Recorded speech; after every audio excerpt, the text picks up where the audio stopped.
Hello and welcome back to the channel. Today I'm finding out how many dragons I need to beat chess YouTuber 2Niche. Am I recording? The answer is yes, I am recording. The dragon moves like a knight and a bishop, and I will add one dragon each game. Let's get started with game number one. All right, game number one, we have a single dragon. I'm gonna go with my tried and true strategy of just throwing the dragon into the middle of the board and hoping for the best. Ladies and gentlemen, you either die a hero or live long enough to see yourself play f3 or f6.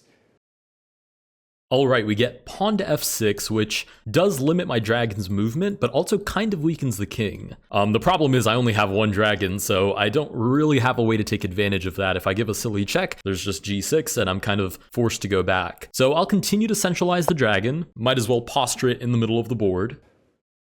Oh my god, I dropped something. I'll be right back. Be right back. What's up, guys? It's me. 100 elo Chad, and I'm ready to play. Now the plan was to run the king up the board, but I can't do that. So I don't know what to do. Where's my pawn? Okay, and we do get pawn to c6, so obviously boots the dragon. I don't have a leg to stand on here, so I pretty much have to retreat it. I'm gonna move it back to c4, just to try to play for the tricky idea that if queen to a5 is played, it is a free queen that I can pick up. But instead we get e6, looks to develop the bishop, limits the range of the dragon even more, and I think I'm left with no choice but to bring the king into the game as well. I think we could win. Slowly bring the king up the board and we have to run. And in this position, I think I'm winning. If I try to fight this out with just the dragon, I'm going to get smoked, but we get king to f7. I don't really know what that's for, but I'm going to advance my king as well. My hair is a little scratchy, but I think it's gonna be okay. Oh, okay, we get king to g6. I think he's just memeing. I'd assume he just knows that he's winning by so much that he could probably play king to g6 and realistically be fine. So I'm going to try to prove that that's not the case, but probably to no avail. Let's give a little cheeky check. We'll sort of test the king and see if it wants to. Oh, it does continue to advance. I thought we were going to scare it into moving back to f7, but we get king to g5. Wait, is there mate here? Check. Forces the king here. Oh, there might actually not be mate because of check pawn to g5? But what if I just go here right now? King has to come here. Okay, that's definitely a good move. I'm covering a whole bunch of squares. You're dealing with a professional hair haver. I got a lot of hair. Yeah, that's correct. Thing about him is he thinks he's funny. So it's either king to f5 or king to h4, and both of them look pretty reasonably good for me. Okay, the king shuffles over. Now I can give check in two different ways. If I give check this way, the king has to move back to g5, so I guess it would be threefold repetition. But if I give check this way, there's king to e5. And then if I give check again, the king can sort of escape to the middle of the board. So I guess dragon back to d3. The best chess player alive. I never make a mistake. I use all my pieces, and there's an art to winning games. We'll go back. Our first game might end in a draw, I guess? Check again? We'll see if we just get king to f5. Also, PyChess, for whatever reason, in some of these variants, doesn't recognize threefold repetition. I think it's just because it's not part of the original rule set. But in a sense, this is kind of a draw. Looks like we have some sort of a draw. Huh.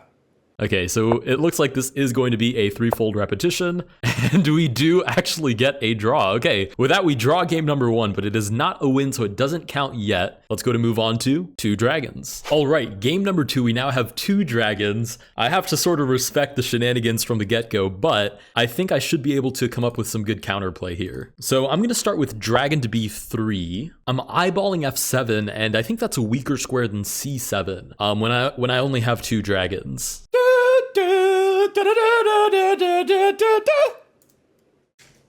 I am not 100 elo Chad because I'm actually 2Niche. Now, you might have thought the disguise was a disguise, and it is, but I am bald, have no fear. Okay, 2Niche is here. I'm here to go, and I'm ready to go. I push pawns aggressively, and it's time to aggressively extract the opponent. My opponent is a man who wants checkmate, and I desire to not give him checkmate. No way, Jose. You'll never get checkmate against me, except for every game we've played, because he's constantly beating me. Ooh, pawn to e5. If I play dragon here, I feel like I'm being very obvious in my idea, and I'm going to be met with d5, in which case I kind of have to take, the queen will take back, the dragon will take, and there are attacking chances, but they're kind of few and far between. The problem is I don't really have anything better to pull from, so I think I just have to commit for that f7 attack. I sure am bald. And they'll tell you that, but you know what I see? I see this. And when I see things, you don't see things. I am the all-seeing eye. I am Gromulus. Take my queen. I don't need it. I don't want it. I don't need a queen because I have a king. Okay. And, well, what should I do here? It's kind of crazy because I have no idea, so I'll bring in the knight. The knight wants to play, and I bring in the knight. That's okay. Now it's just the dragon against the entire army, which is obviously better than what happened in the first game, but not by much. We get knight to c6. Let's go here, targeting c7. If we get bishop d6, that's super concrete, and I don't think I have a way through. But if we get something like king to d8, there's at least dragon takes f7, king comes back out. Now, Mr. Checkmate, you are facing your biggest challenge yet, my friend, because here's the thing about me. I don't know. Well, all right, we don't cower in the face of fear. We move the king because who cares? Take it. Take my rook. It's bait. I want you to take the rook so I entomb your dragon. If you take, you are making a fatal mistake. Your dragon is now centralized, my friend. The pawn is defended. So you have a decision to make, and you made a smart one. You made a wise one. But don't you know, if you have a king, run it up the board. That is correct. Never fear two niches here. I'm not giving you this fork. No way, Jose. You might think you're clever, but you're not because I don't know. Ooh, king to d6. Oh, check again? I mean, if I walk into a threefold, it's not really a win for me, so I do have to play for checkmate. Let's go here instead. Check on e4. And if we can draw the king out, I might actually have some sort of chances. Let's play king to e2. He's pretty good at the game, but I'm going to give him a lesson in dragons, D's. Okay, so we're going to keep moving the king up the board. We're not going to think because that's all overrated. If you go here, I'm ready to go up here. Here. I'm ready to match you. I'm ready to meet you, my friend. Okay, let's bring out the bishop, protected by the knight. It's all good. It takes, and takes. And then after this, we're going to be kicking his knight aggressively. We're going to say, get out of here, Mr. Knight. You got places to be, people to see, and I don't know. And you'd imagine my best bet is marching the king down the middle of the board, right? Yeah, I think he's going to play with the king out in the middle of the board, which is very ballsy and kind of an insane idea, but it might actually work. So I'm going to do my best to draw the king out as close to my own king as I can, and then maybe I can finesse a checkmate somehow. Life is scary. Okay, so we go here aggressively kicking the knight, because if the knight goes here, we go here, Mr. Checkmate, then what? Wait a minute, but this gets a little complicated. Conflict-bladed. Right, pawn to d5 grabs really good control of the center, creates a sort of wall that's very difficult for my king to break through. Not to mention, obviously kicks out the knight, or the dragon rather. Again, I'm moving it like a knight and I'm giving check like a knight, so in my head it's a knight, but it's a dragon. Now here's the thing. This is one piece versus one. Now 1, 2, 3, 4, 5, 6.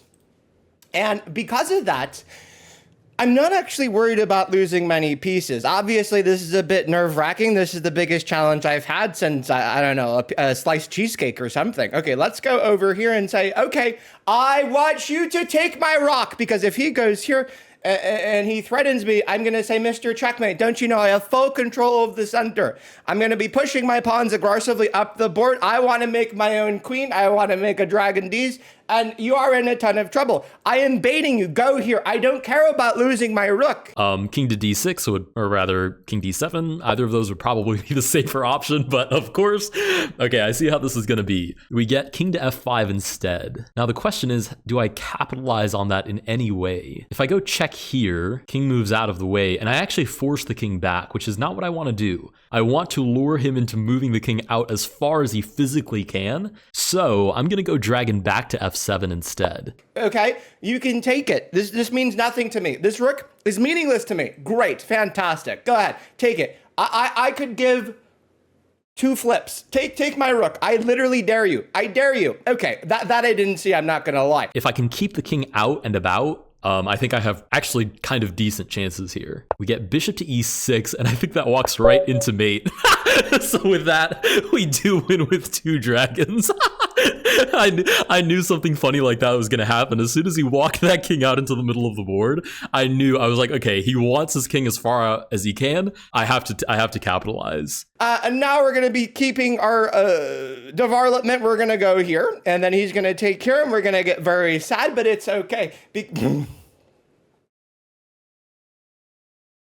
GG. He does say GG's in chat, but I let him know that I offered 2 other YouTubers a chance to go up a dragon, even if they lost. And he seems to be in. Okay, so we will give him the courtesy game and move up to 3 dragons. Okay, 3 dragons. I'm going to go with a very similar idea. I'm just going to approach it a little bit differently. I'll go dragon to f4 with the idea of if we do get d5, there's immediately this check, and then we target c7. Ah, Mr. Checkmate, you think you're so wise. But you will now face the wrath of Goopy Chadson. I'll start the game by initiating the Fiend Dorito process. If we don't get d5, then I have sort of the flexibility of either targeting c7 like this, or targeting f7 and then just centralizing the dragon on e5 to follow up on that attack. Okay, so let's go dragon to b5 now. We are threatening the double capture mate on c7. So if we get something like c6, we simply have dragon to c7, queen takes, dragon takes, checks like a knight, covers like a bishop, smothered mate beyond that, and we would win the game. So c7 does have to be defended. Preparing to put my bishop over here, the knight over here, and then we will relay dominance on his possession. In this position, I have no idea what he's threatening, but I don't like it. Ah, Mr. Checkmate, you think you're so wise. I understand. Okay, so you have this. And if I take, he takes. That covers this, and that is checkmate.